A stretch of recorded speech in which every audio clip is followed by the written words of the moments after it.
Okay, I'll come over here and just introduce everybody real quick. Okay, hi everyone. My name is Callie. I'm the administrative assistant in the Office of Sustainability. Brad, the director of the office, is coming to us from Zoom. He was attending the AC conference this past weekend in California, getting to learn lots about sustainability from lots of different people, which is really exciting.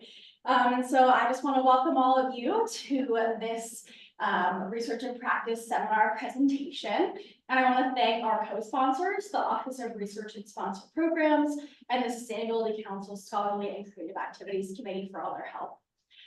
There are physical flyers available in person. If you would like one, we have plenty. Please take one. We have 4 more presentations this semester after this one, lots of great topics. And for those of you on Zoom, the flyer is available on our website. So without further ado, please join me in welcoming Professor Schmitt.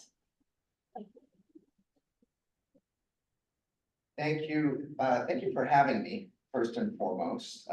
Thank you, those of you who are in the room for coming physically, and thank you, those of you on Zoom, for attending sometimes across the country. I will be talking about the Pennsylvania wild and the rhetorical construction of wilderness. I am not a scientist. I'm not a social scientist, an environmental scientist. I'm not an engineer.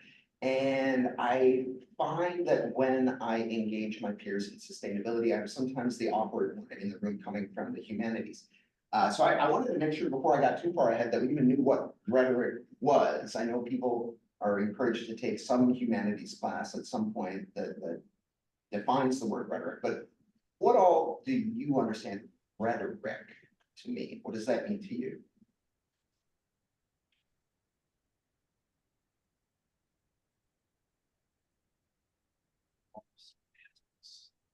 Realm of semantics. Brings up sort of a dogmatic. Let's see. I'm glad I asked. Back on my head. Yeah, I'm glad I started there, just to kind of give you an idea of where I'm coming from. So rhetoric is the way that we use symbols, whether they be words or images or sounds, to create meaning, to create interpretation, to create feeling, sentiment, the way that people use symbols to create meaning and understanding. And so my work comes from interdisciplinary studies. I come from communication studies. I have a degree in folklore, so I'm very interested in narrative. My work is concerned with the way that we use symbols and stories to construct our environment. So regardless of what actually is happening, how do people talk about their environment? How do people symbolize their environment? How do we use stories to create sentiments about our world? And today I'm going to be talking about the Pennsylvania wilds. How many people have been to the Pennsylvania wilds? Okay, so we're going to talk about both of those things today. I was just saying to Callie before we started, I haven't actually had time this week to rehearse. So we'll see how it goes as I work through these ideas. This is a version of a paper that is forthcoming as a book chapter. It's something I wrote in spring of last year, and I conducted the field work and the data analysis almost a year ago today. So we're going to cover a lot of ground. I figured I'd start by telling you how I got here and why I look at these kinds of things. So I'm really interested in how we name spaces and how we narrate spaces. From a very early age, I've been interested in just the label of wilderness. Like, what makes this a wilderness, but that a park? What determines what we call nature and what we don't? And what happens when we call something wild or wilderness? Because it is linked directly to legal policy. It can free up certain kinds of funding. So there are direct kind of governmental repercussions for our labels. I remember as a child, I grew up with kind of a wooded plot back behind my house, and that's where I played all the time. And I tell this story a lot, but it's kind of a defining moment for me. I'm 8 years old, 9 years old, 10 years old, and I go out and I play in the woods. I swing on trees and I splash in water. And then one day when I was like 11 or 12, the city decided to put up a sign on this plot, labeling it as a nature preserve. And before that, it was not a nature preserve in my understanding. It was just the woods. It was where I went to go play. I didn't feel right about that. In fact, I even complained to my parents. It's like, why are they making this a nature preserve? And it was kind of hand waved, but something didn't sit right with me. And over the next several years, as I entered those formative teenage years, the space began to change. Because when the sign went up as a nature preserve, now it was a destination for other people in the community. And before long, the city council decided it needed to be accessible to visitors. So they added an asphalt trail. They paved through my little wooded wilderness. Before long, as traffic increased, they put in benches. They put in a wooden pagoda. They built bridges over the creek. So now it had slowly transitioned to be more of a public park space. And it was serving more people, but the fundamental nature of the space had changed. By the time I was in university, that park had fallen into disuse for one reason or another, and they had put in soccer fields.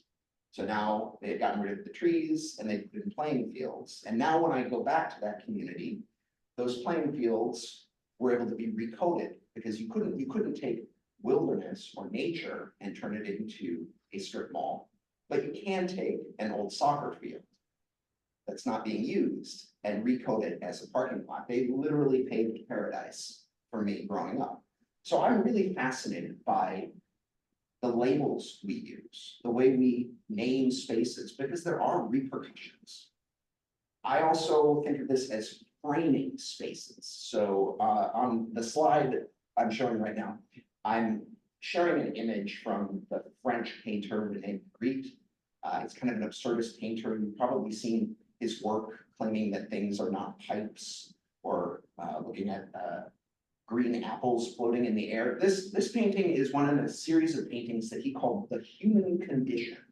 And it's a painting that I can stare at for hours because I just think this is deep, man. I think this is fascinating. The idea that a painter can create a representation of nature, which is often thought of as unadulterated. We don't usually think of the environment as a result of the humanities, as a result of human frames or labels or creations. But Rene Magritte, with a painting like this one, is clearly saying, yes, we understand everything through human frames and human labels. The moment we try to represent anything in our phenomenological shared biosphere, we're coding it in certain ways. And no matter how accurate we try to be, when we talk about environmental phenomenon, we're always shifting some aspect of it. We're putting some part of ourselves into that interpretation. This painting comments on that in a variety of ways. You can't actually see whether or not a tree does exist outside of that window on the other side of the canvas. We presume that we have a good understanding of the landscape. But the longer you look at the painting, the more you realize that our true understanding of the environment as it actually exists is being filtered by the artist, by the canvas, maybe even by the window itself. So that's kind of where I come from in my approach to environmental studies and sustainability. Today, I'm going to talk about a particular project I did here in Pennsylvania, and I should own right away. I am not from Pennsylvania, at least not originally. I'm a newbie in sorts. I moved here right during the height of the first year of the pandemic. So I had a very weird introduction to Pennsylvania that involved a car ride through the Pennsylvania wild. I'm going to talk about what I experienced there, why I went back, and what I found when I went back. But I really do invite those of you who know this state, this place, and this area known as the Pennsylvania Wild a little bit better than I do to please enlighten me when we get to the discussion section, because I think there's more to be said here. I'm going to start with a little introduction. I'll give you some history about the PA wilds and the concept of rewilding. I'll lay out my foundations and methods, and then I'm gonna lay out my findings and conclusion today. So as I said, I first encountered the Pennsylvania wilds on a car ride. In fact, I had no idea I was in the wilderness until I pulled over to the side of the road and read a sign that informed me that I was. I was driving on I-80 through the northern part of the state, and I got out to stretch my legs. And I'm surrounded by road noise. There's people tossing fast food wrappers in a can, and I wander over to a kiosk at the roadside stop that welcomes me to the Pennsylvania wilds, beckoning me to quote unquote discover the location. Now, I have a portion of the sign here. It has images of these grand wooded vistas, winding waterways, giant starry skies. Those drew my attention in, so I started reading. It said that I had entered inadvertently, quote, some of the most beautiful and most undiscovered wild lands in the East. A quote, awesome natural wonder, a quote, remote and wild region with rivers and streams and hundreds of miles of backpacking trails and bike paths, all waiting apparently for me. I made a note. I thought this is cool. This is my jam. I want to go and explore and discover. So when I got home, I pulled it up online and to my surprise found that this region was not known as the Pennsylvania wilds up until even 20 years ago. This is a new concept.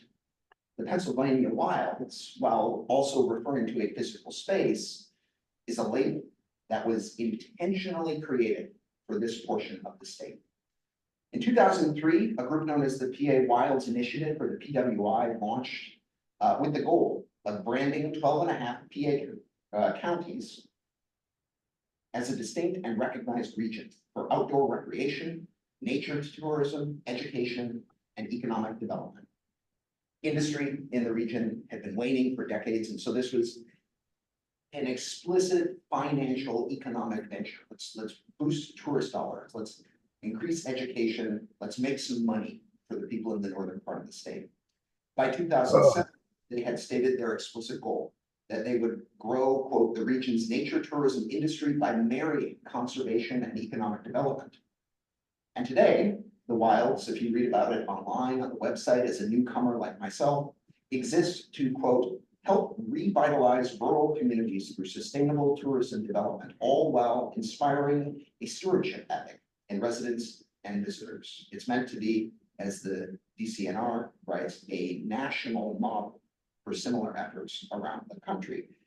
Given my background with names and labels and frames, I needed to look a little bit closer. So the purpose of this study was to examine how a politically generated and economically motivated set of materials can encourage public sentiment, guiding people to personally and physically enact visions of the space that both fulfill our popular yearnings for an imagined wilderness experience and promote commercial interests and earnings. As I explored the space, I applied methods that I've used in my own rhetorical study, including the work of William Cronin, who's going to come up a bit later, Kevin Michael DeLuca, and something called rhetorical field methods, which in simplest forms means going to a place, paying attention to all of the rhetoric at play, and writing up what you found and experienced in the place on the site, rather than from a computer screen or a library hall. So what are the PA wilds? Well, they are remote and wooded compared to the rest of the state, certainly more than Philadelphia or Pittsburgh or even Westchester, but those places are wildernesses in their own right and could be framed as wildernesses in their own right. So what makes this particular region of the state wild? Well, it's a large area where there aren't a lot of permanent residents. Covers roughly a quarter of the state, but only has about 4% of the state's population. Before that, before it was called the wilds, it was a hub of the lumber industry, and it was widely deforested in the early parts of the last century. It only really started to be called a wilderness for a while with the efforts of the PWI.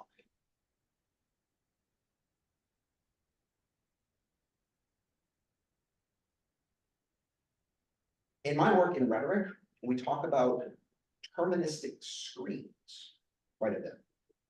The idea that a label can change your fundamental understanding of a person, a place, or a thing functions in the same way that a screen gel might for a spotlight.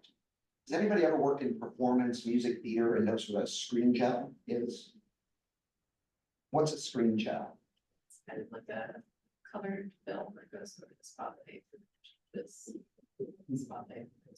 Exactly. So for people online, a screen gel is a colored piece of plastic film that goes over a spotlight and it changes the color of the light that passes through it, right? So if you have pure white light and you put a red screen gel in front of that spotlight, the light that hits the stage, the light that the audience sees and interprets is going to have a reddish hue. If you remove that red gel and you put a blue one in, the light hasn't changed. It's the same pure white light, but what hits the stage is blue and what the audience interprets and feels is going to be different. In rhetorical study, we talk about Kenneth Burke's term, deterministic screens. Words, labels, function as deterministic screens. Now, we need to have words and labels. We need to be able to talk about our natural environment. But the moment we use a word to describe anything, we're inviting associations, connotations, we're guiding interpretations. Do we call it a park? Do we call it a wilderness? Do we call it nature? Do we call it nothing? Each choice is necessary. We need to have conversations. And it might be motivated by altruistic, sustainable goals, but there's always going to be a repercussion. And the person who writes the most famously about the deterministic screen of wilderness is on your screen right now. Bill Cronin, from my alma mater, the University of Wisconsin-Madison, has written a widely influential article called The Trouble with Wilderness, or Getting Back to the Raw Nature, and has built a career upon this concept ever since. Cronin notes that any concept of nature, as separate from the human, is inherently flawed and ultimately counterproductive to our efforts. So when we romanticize nature, when we tell stories about a pre-industrial era, we're always already screening our understandings of phenomena and realities. And we need to be conscious of that. Cronin is critical of people who romanticize wilderness as some sort of space separate from the human. And many of us have moved in this direction since his article was first published, that we need to recognize and understand nature, wilderness, the biosphere as something that is inherently wrapped up in the human, and vice versa, something that the human is inherently always already wrapped up in as well. But the words we use when we talk about wilderness and create these ideas of a wild space different from all others are potentially damaging because they create a nature called for dualism. They create the sense that nature is over there, outside of the city, away from the people. They create the sense that wilderness is somehow something that exists without human interference, when in fact, we know, and history documents, that that was never the case. We've always been there. There has always been here with us. The creation of wilderness is a human creation.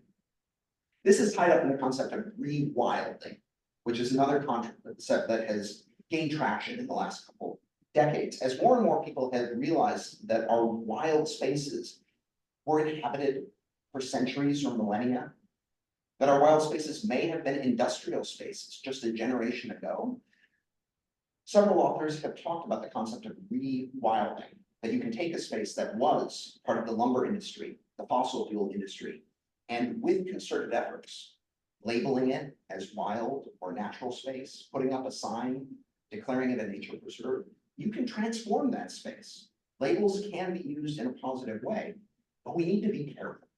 As Cronin writes, quote, once we believe that we know what nature ought to look like, once our vision or its ideal form becomes a moral or cultural imperative, we can remake it so completely that we become altogether indifferent or even hostile towards its prior condition. He's saying we need to to recognize our biospheric spaces as they are, not as we imagine them to be based on movies, books, family stories. Kevin Michael DeLuca is a communication scholar who writes on similar themes, and he says that wilderness, this idea of wilderness, is not a natural fact. This is a political achievement. It does not pre-exist the human, but instead is a human product. Wilderness is a European, largely, concept. Not all cultures and languages have a concept of wilderness in the same way that the English language and Romance languages do. We came up with an idea of wilderness as something separate from the human. And Cronin warns us that if we imply that there is a separation, we don't fully understand our environment as it actually is. So I wanted to poke around at this one particular case, our local wilderness, the Pennsylvania wilds. So I went up there. As I approach any wilderness space, and I've worked with other wilderness and nature spaces over the years, I tend to draw on three major concepts. The first is the idea of civic tourism, which comes from a writer named Gregory Clark, who writes about the Grand Canyon. Clark says that culturally, we tend to have important locations or experiences that members of our community are encouraged to enact for themselves. So his example is going on a family road trip to the Grand Canyon, or maybe Niagara Falls. Not everybody does it, but it's part of our cultural imagination of what it means to be American. It's something that you are implicitly supposed to do if you ever get the chance. And while Niagara Falls and the Grand Canyon are certainly fantastic, they're far from the only places that you could visit. So Clark says we have this concept of civic tourism. There are certain kind of romantic, culturally approved ideas of what we're supposed to do. How are we supposed to act? I argue that in large parts of this country, visiting wilderness is part of our civic tourism. Going camping, taking a hike is an idea well before it's an actual experience for many people. I also draw on the idea of invitational rhetoric and rhetorical practices, which come from Samantha Sendek Cook. Rhetorical practices are experiences and actions that we take within a specific place. And when we take a specific action in a specific place, it makes that place real. So when you got to college, you probably thought, I've got to do the college things, right? You're supposed to go to one football game. You're supposed to maybe go to one ranger at a frat or a sorority. And these are part of the things that make college college. Rhetorical practices are the actions that you take to make your imaginings of the world real. That is to say, when we go hiking, we tend to orient ourselves towards our environment in a way that we want that environment to be. You behave differently when you visit nature than when you go shopping. And Bill Cronin would say, it shouldn't be that way if we really want to understand our environment, because the world remains the world, regardless of if you're hiking or shopping. But our rhetorical practices, the way you behave differently in different spaces, encourage us to interpret the world in different ways. And finally, invitational rhetoric. How do our environments actually invite us to behave? And that's going to be crucial to my findings today. How are we invited to think about the Pennsylvania Wild? How are we invited to behave once we get there? Because those invitations are ultimately going to determine our experiences upon arrival. My own work for the purpose of methodology here draws on three traditions in rhetorical studies. In situ analysis, rhetorical field methods, and interactivity are basically three complex ways of saying, if you want to understand the symbols and rhetoric of a space, you should go to that space. So I like to go directly to the location and apply what Sarah Hollenbeck calls interactivity. I go in with an open mind and I just try to take note of everything that I encounter. Words, images, sometimes it's ephemeral, the weather, the traffic on the street. And I look for what Hollenbeck calls constellations. I look for ways in which the different elements of the space combine to guide me in a certain direction and away from another, and are likely to guide most other visitors. So I'm looking for the most prominent messages, the most recurrent messages and trends. And that's how I can come to a relatively confident conclusion that most audiences are going to encounter the wild in a certain kind of way.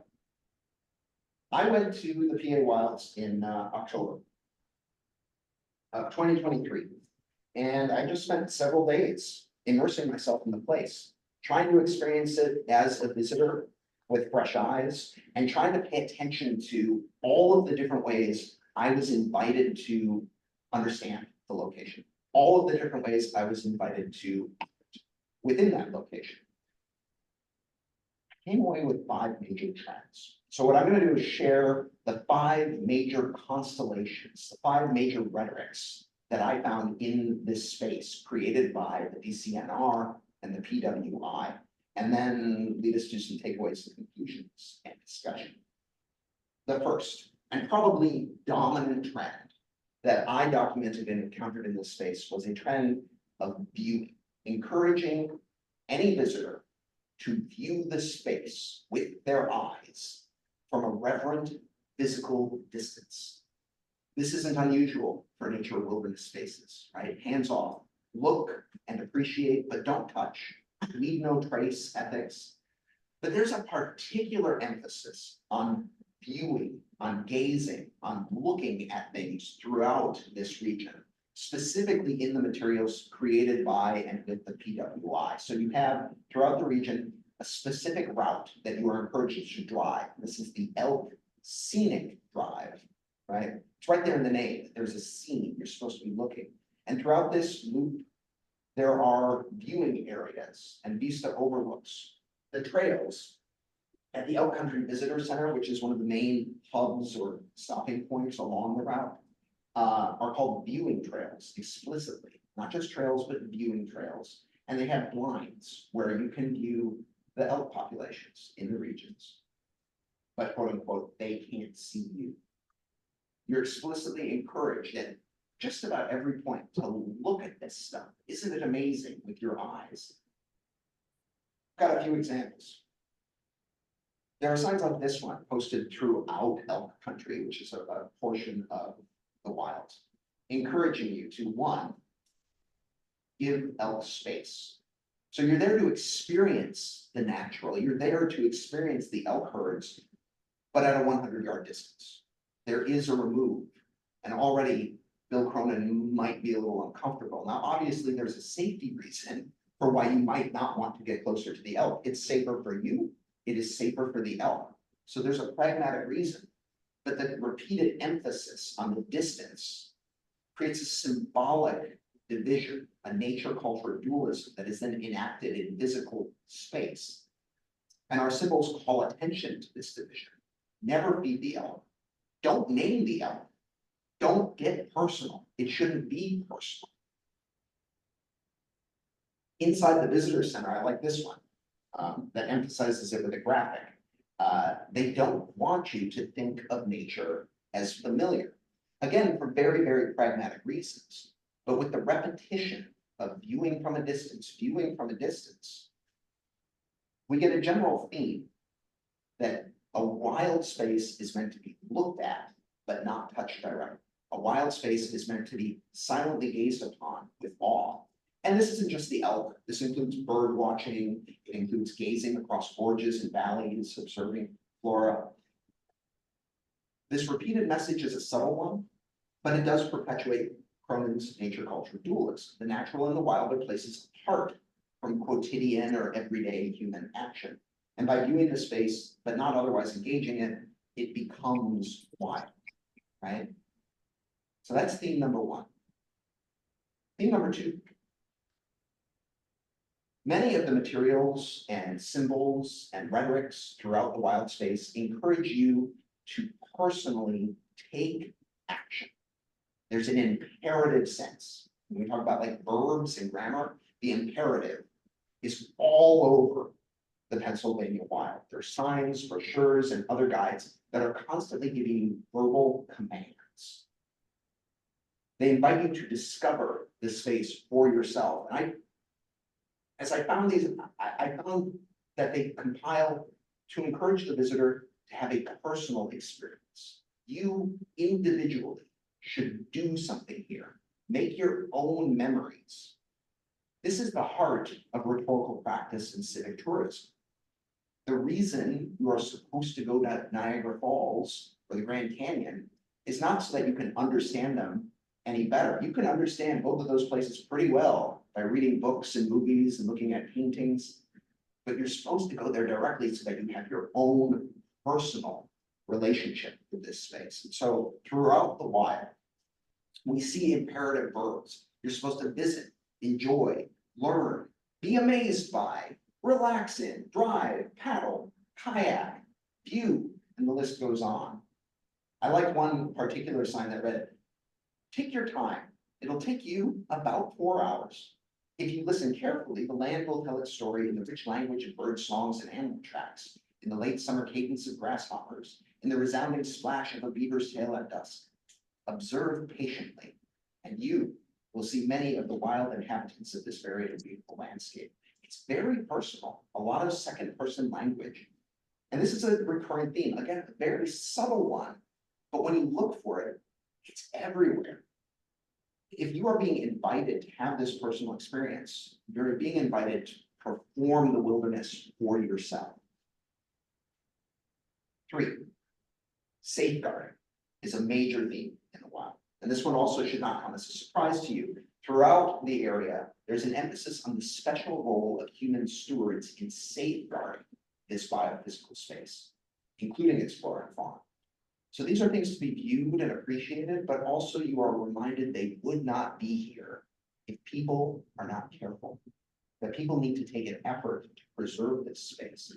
There are plaques commemorating specific people who have worked to create the wild. And then there are invitations, invitational rhetorics, encouraging youth to become a steward.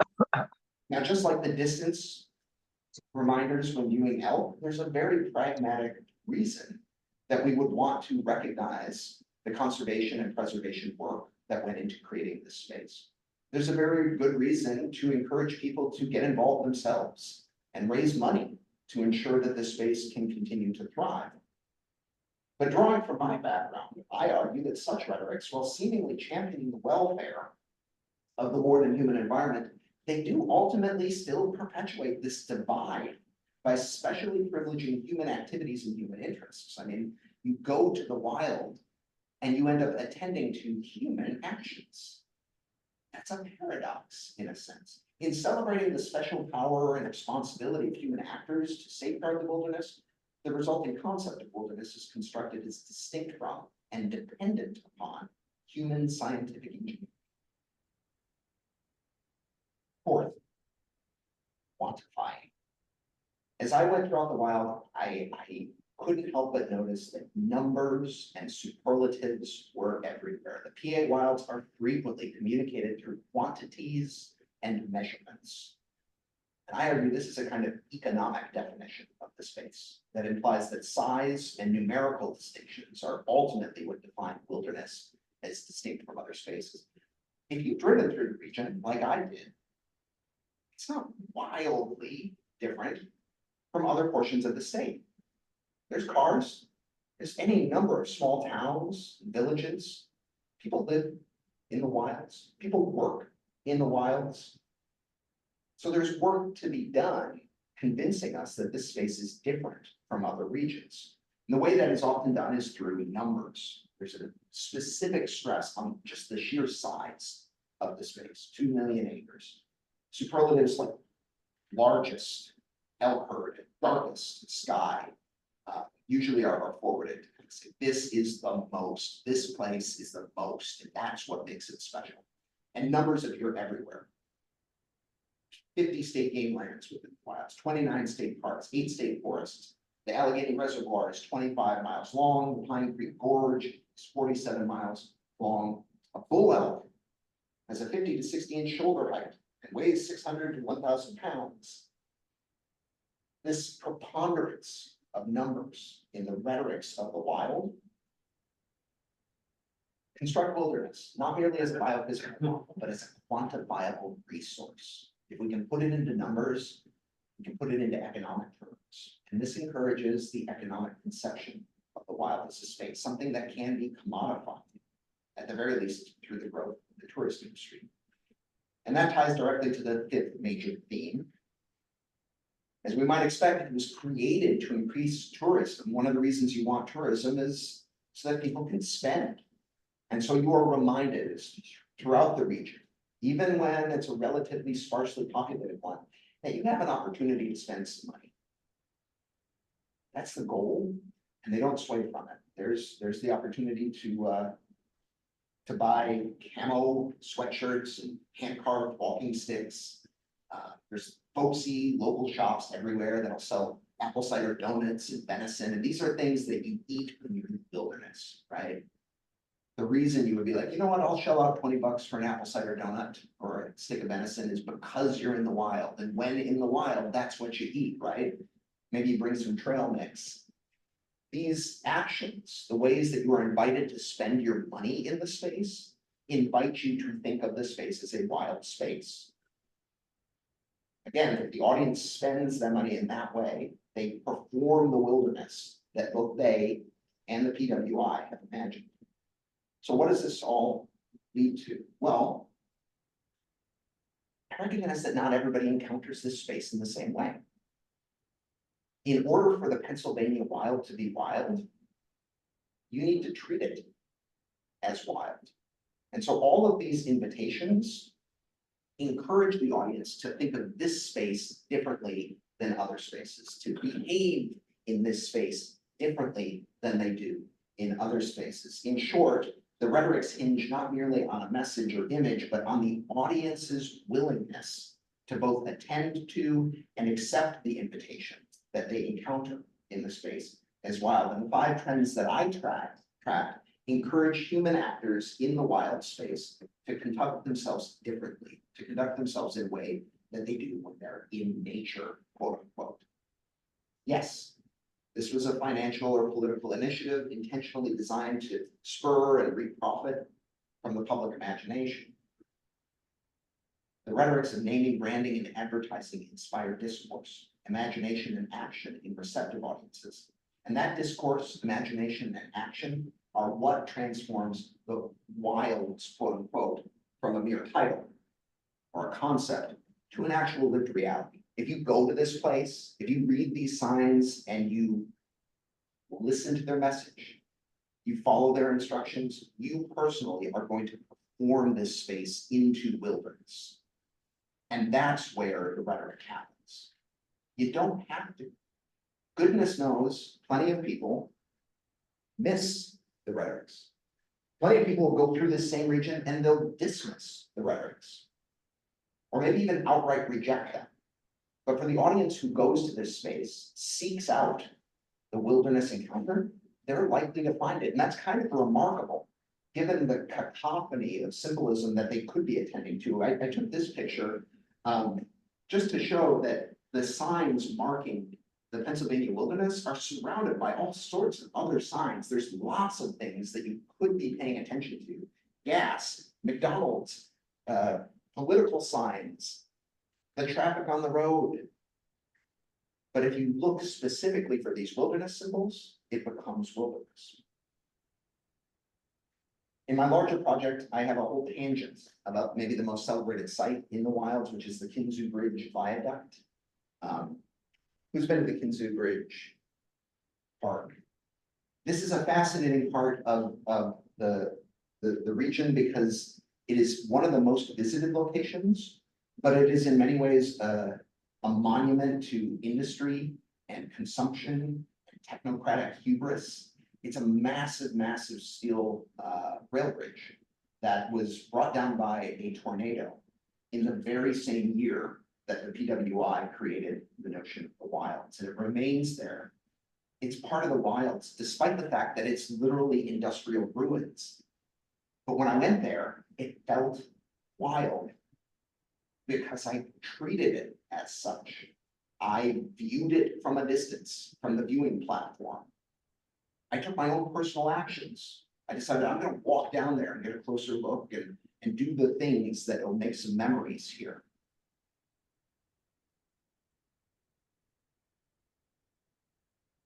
I took action not to disturb the space. I thought I'm going to be responsible. I'm going to be a steward, safeguard this location. And then I went to the gift shop. Right? I did all the things that I was supposed to do, and it fit in with the narrative that the PWI had constructed, and these ruins of the rail bridge become wild to me. In rhetorical studies, we call this opting into the hail. Your rhetoric hails you. A politician can invite you to adopt a subject position, and if you listen to that politician and you opt into the hail, you decide you're going to be what they're telling you ought to be, their rhetoric has power. This functions the same way in our wilderness spaces. So if you answer the call of the wilds, I guess, if you respond to these rhetorics and do what you're supposed to do, you're going to get wilderness. This study reminds us of that power. That those of us who accept the invitation, sometimes suspending our disbelief or forgiving minor disruptions in the wilderness experience in the name of making our imagined wilderness experience reality, we really ought to avoid having a wholly non-critical acceptance of these types of invitations. So a lot of us in the council, we like taking hikes, we like going kayaking, we like backpacking, we like having that wilderness experience, but we should be aware that this is part of a cultural construct. And we should be aware that that romantic image that we are encouraged to adopt and perform when we speak about nature and wilderness of all terms is not fully accurate if we want to actually promote sustainability and biophysical welfare. The more those of us who respond to placemaking rhetorics attend to our own role in the making of place, the more we can be proactive and progressive, and the better we can avoid complacent participation in an institutionally guided construction of wilderness. I covered a lot of ground, both metaphorically and literally there. So I thank you. If you want to read more, the chapter is forthcoming, and I'm happy to give you an advanced copy if this is your jam. But for now, we've got a little time here for questions. Here are some of my key references. Thank you for your time.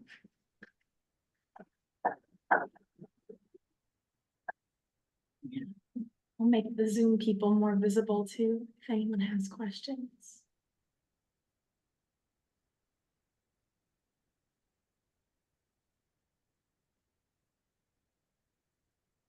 Or comments. Those of you who know this space and maybe have more of a historical relationship with it, or maybe have more insight into the PWI, I wouldn't be shocked if there's people in the room who have rubbed shoulders with those who actually made the Wilds initiative. I think I'd love to hear if anybody has thoughts or additions that could inform this work.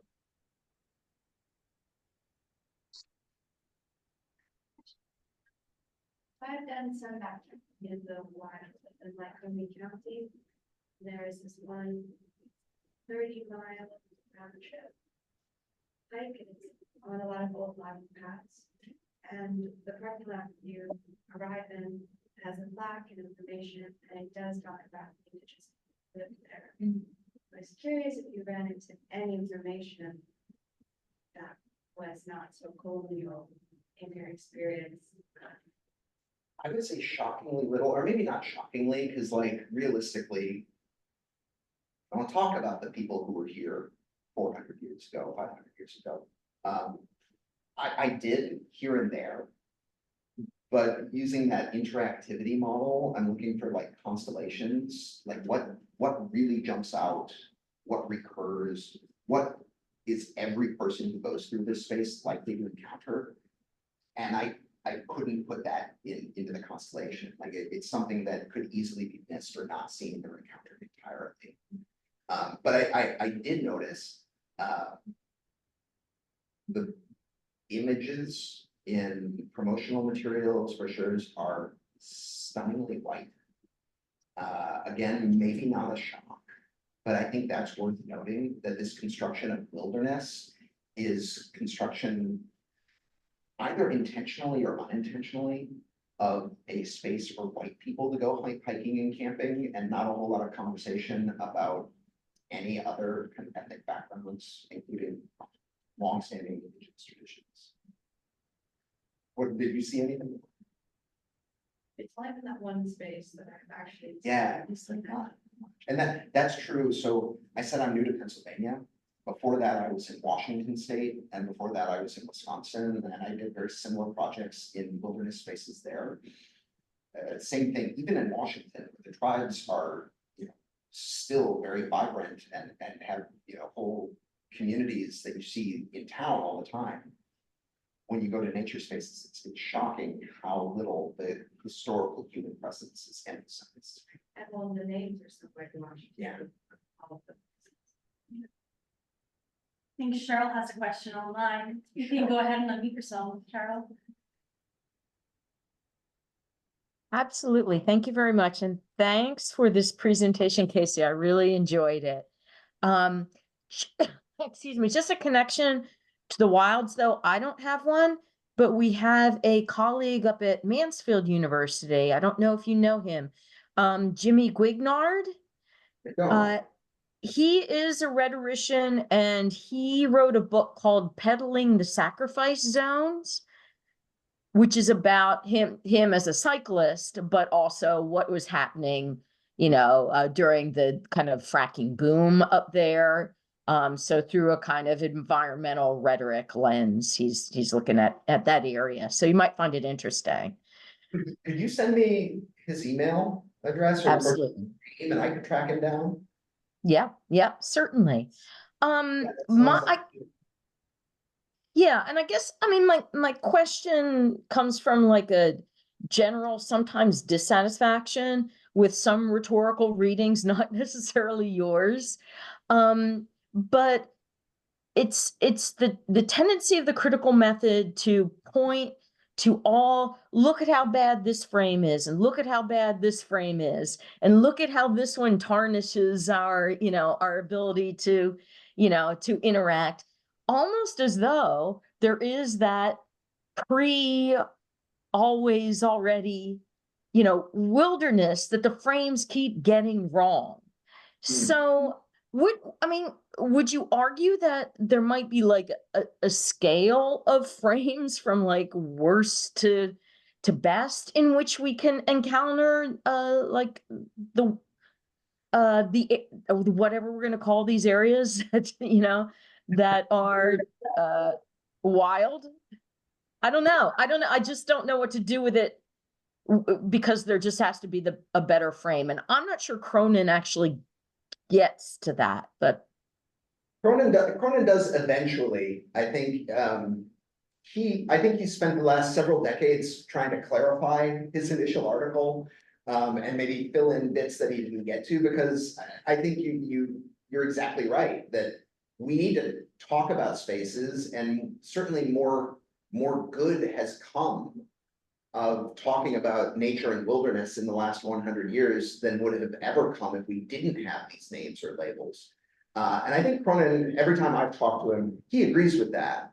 I think it's a fair critique of rhetoric as a discipline that they do, and I say they as if I didn't spend 6 years getting a rhetoric degree.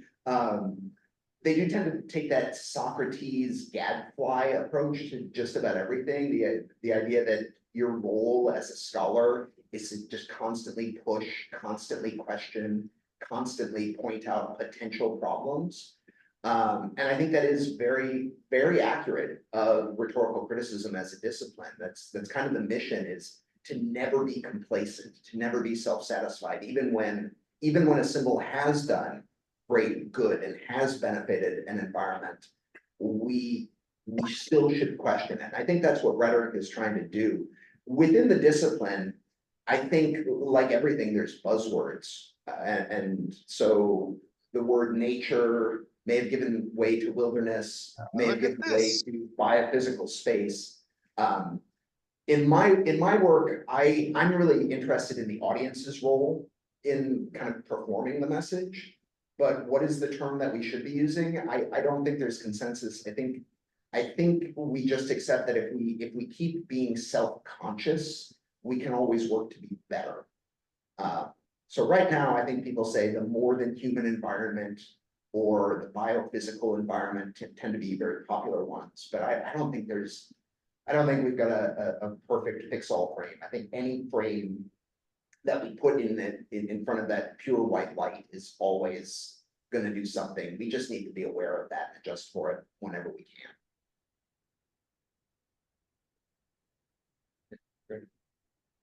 Yes, I'm just curious how, Casey, by the way, I love this talk. The way you call some things. But so I grew up near designated federal wilderness areas. Yeah. So I'm just wondering how you and or Ronan might approach your rhetorics in one of those where we are not allowed to go. There's no backpacking allowed. There's no off-road vehicles, none of that. And there's really no commercial kind of economic, at least not within the bounds of those. And you know what I'm talking about these. Yeah. Because I think I teach conservation biology and I love these places because I think they're supposedly you can't go to them. Suppose I have seen through some YouTubes of young folks who are, they are droning them, they're going in illegally and whatnot.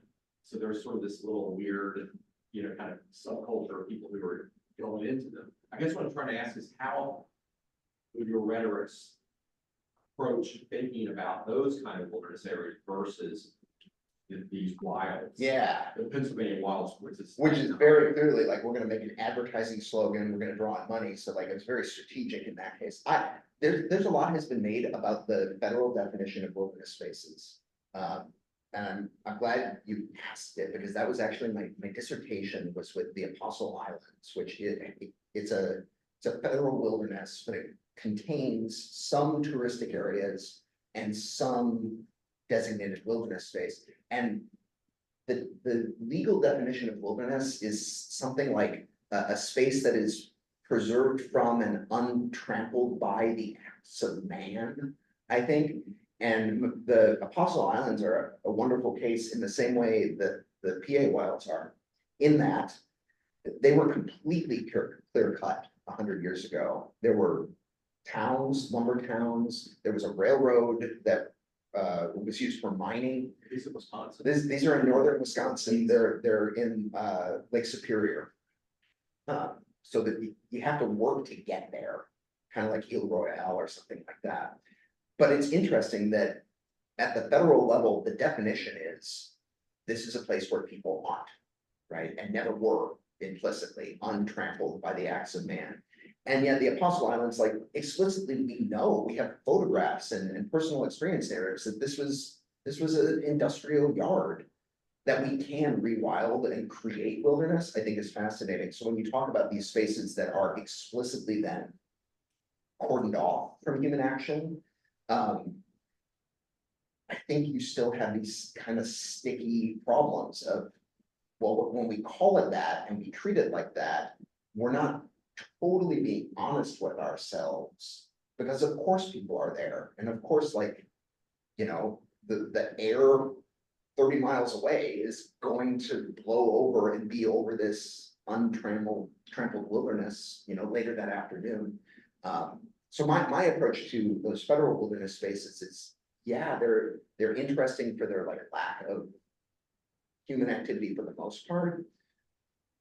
But I think we could work a lot better to explain that no part of this planet is untouched by humans, even when humans aren't allowed to go there. And that could be a bigger part of our narrative. When we talk about a wilderness, it's not this separate thing, this pristine, like biblical Eden. It's just another space here that's been affected in a different way.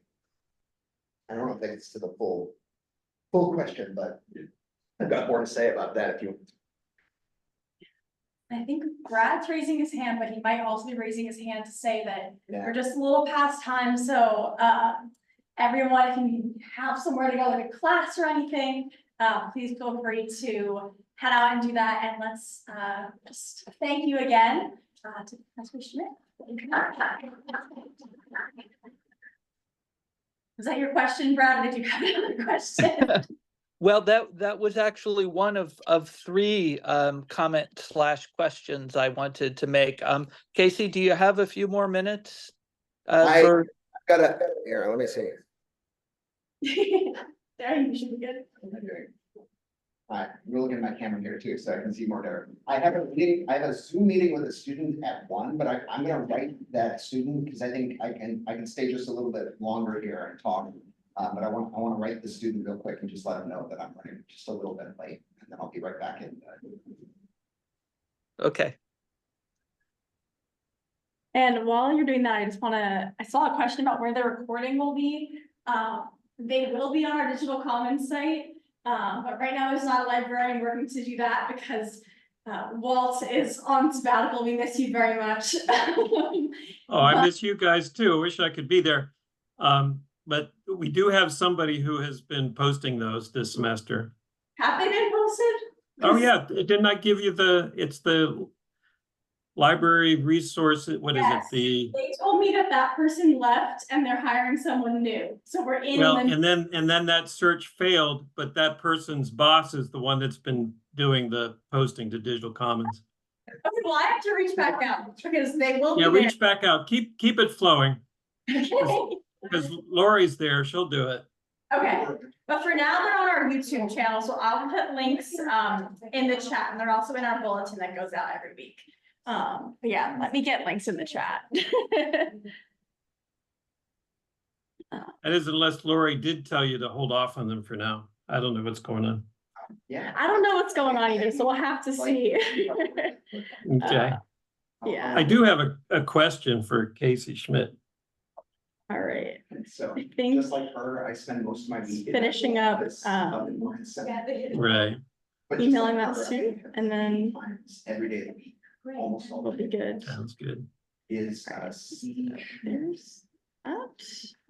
And then I'll get the YouTube link as well. at WCU, so Schmitt is SCHMI. Perfect, yeah, I really, this was, I'm really happy I just happened to see the speech. Yeah, I don't know, I've got a lot to say about maps and decolonization, so Me yeah. too. Me too. That would be good. Yeah, that would be fabulous. Yeah, I'll reach out. Thank you. Glad I'm back. Thank you, Casey. And I'll be quick. I just had two quick things I wanted to say. First, I really appreciated your almost vulnerability in starting by saying that as someone from the humanities, you felt sometimes a bit the odd person out when speaking with scientists, whether social or natural or otherwise. And that reminded me that one of the elements of this sustainability research and practice seminar that I think we all value is that we really are trying to look at the concept of sustainability in a very broad way and from many, many different perspectives. Last week, we had a poet on campus for 2 days, and I think she said some similar things at points, but she really helped expand our vocabulary around thinking about sustainability. And I think you've done that today too. We've had presentations by people from the English and philosophy and history and communications and media and art and design departments over the course of the past 7 years. And that's really deepened the value of this series, I think. And I wanted to thank you for making your contribution today.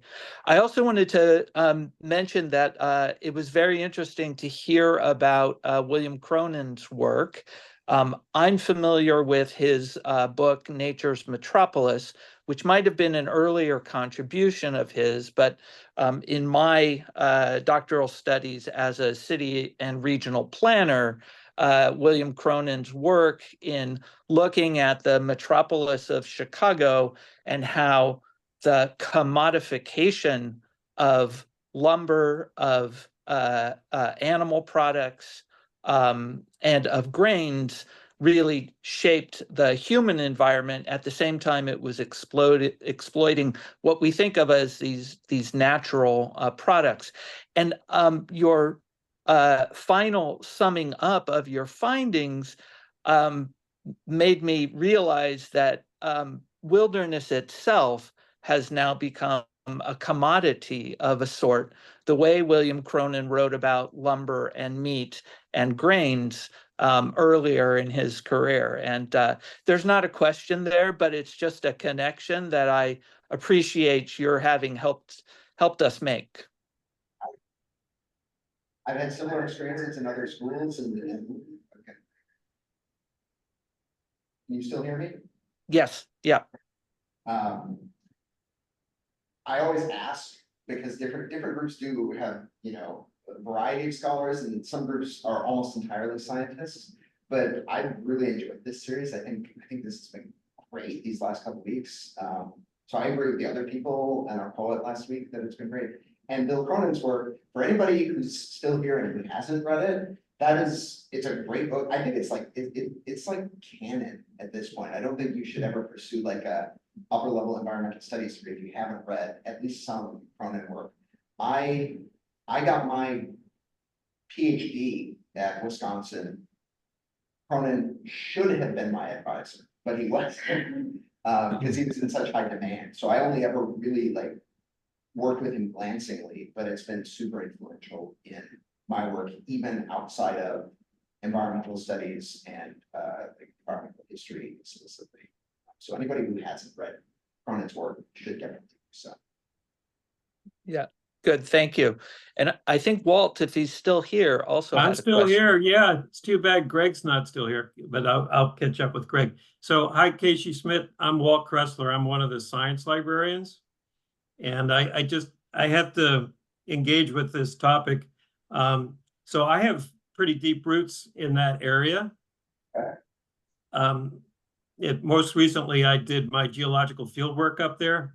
So I'm a geologist, paleobotanist, and also just a few miles from my geological field site that I worked on in the 90s was where one of my great-grandfathers who had run a lumber camp there in the late 19th century and I was doing paleobotanical work on Pennsylvania's oldest primordial forest and coming to the realization that my ancestors were involved in cutting down the last primordial forest of Pennsylvania.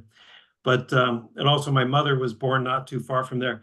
But I'd be really interested in knowing what the locals think of this rhetoric, because I was there in the 1990s when most of the tourism, as it were, was probably local people doing people from other places in Pennsylvania coming to their hunting camps.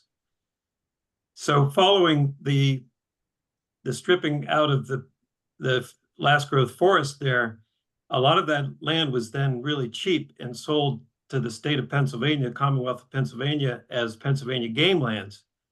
So it's just it was a hunting destination. But now it sounds like the chambers of commerce or whatever of those counties gotten together and are promoting outsiders to come in. And I'm just wondering what the locals think of that rhetoric. Oh, and by the way, I'm not just a scientist, but I'm pretty widely read in the humanities and so on, and I've read a lot of William Cronin stuff, so I'm familiar with all that. It was as an outsider, like clearly like not familiar with the place.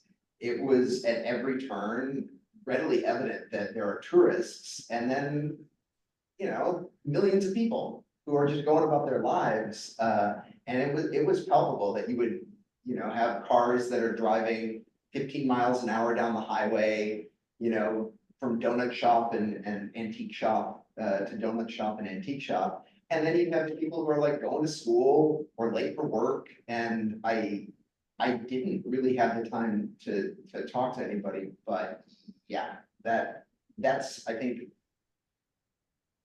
maybe my next project, certainly somebody's project. It would be valuable either in Pennsylvania or in any of these other regions that have kind of hopped on the nature tourism, outdoor recreation bandwagon to kind of explore the relationship between this outside community that's coming to like perform wilderness. And then the people who are like, what do you mean wilderness? This is just home. I'm not sure, like maybe there's tension there, maybe there's no tension there, but there's certainly some dissonance when you're there trying to attend to the wilderness and, you know, you're driving by a McDonald's and people are having lunch. Like, I think that's really interesting. I think, Yeah, the vibe sounds really different from what I've been accustomed to seeing down there. Because yeah, but other people probably love it. I mean, I've read a little bit in like news coverage, and the news coverage is always gonna have a bias, but they quote a lot of local business owners who are saying like, hey, it's great, you know, I just bought a new house because people want well, the economy has been very depressed up there. And then it's not the biggest fracking area, but fracking and gas storage was a big thing. And then the ATVers started to come. You know, what's funny is I thought I would have encounter more ATVers, but I didn't. I think I only heard one the whole time. Interesting. Up there. Granted, I wasn't up there like long, but I mean, you would expect in a day, you would encounter a few, only one.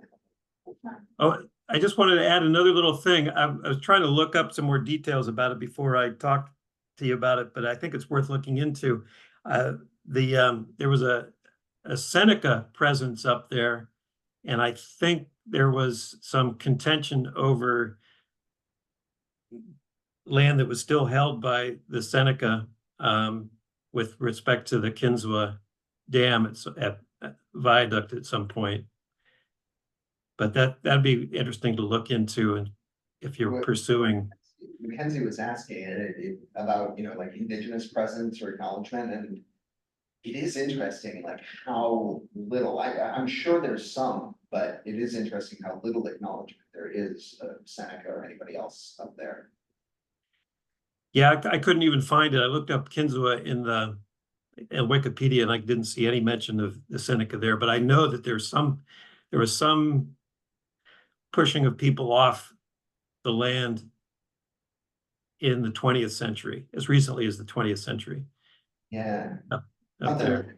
Like the triangle, right? The Erie Triangle up there. I think I encountered some history of that as well. Okay.